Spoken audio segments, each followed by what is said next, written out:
if you desire to benefit from what I'm going to share with you tonight, we must be willing to place greater value of discipline than immerse ourselves in the discipline that we are going to bring to this discussion. Is there anybody on the line who enjoys discipline, where you would say, I'm a disciplined man, I'm a disciplined woman? Is there anybody who would say that of themselves? Put a number 1 in the chat if you would say, I am disciplined. Yeah? Now remember, we're looking at discipline from a different perspective. We're looking at discipline from the perspective of time management, which is personified through self-mastery. Now, if those donuts were in front of you, do you have the power to resist?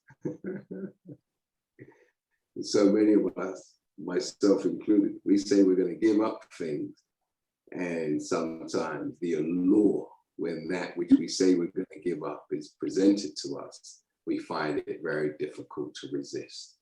Yeah? Yes, sir.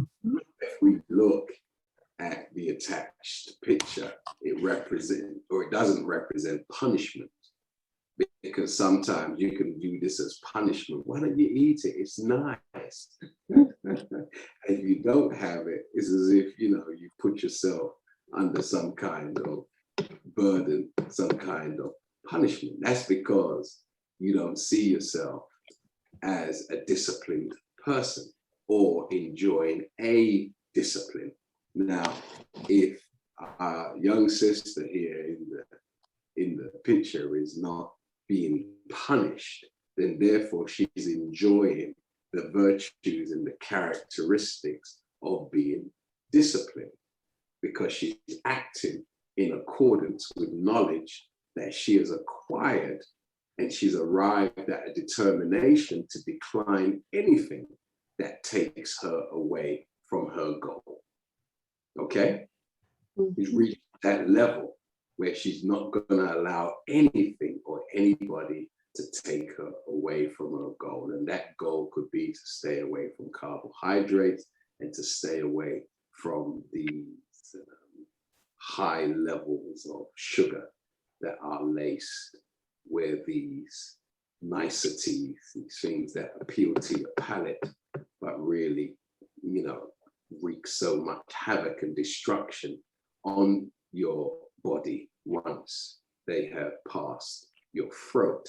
So if we look at one of these quotes from Daniel Siegel, he says, too often we forget that discipline really means to teach, not to punish. So when we look at discipline from a level that, we're not under a burden or under chastisement, a discipline is really, as stated in the above quote, it is a means by which we are taught principles that shape and mold us and really substantiate us to become the person that we say that we desire to be. Okay, we exemplify the virtues of whatever discipline we purport. Yeah? So if we are able to discipline ourselves, we will enjoy success in all of our endeavors, not some, in all of our endeavors.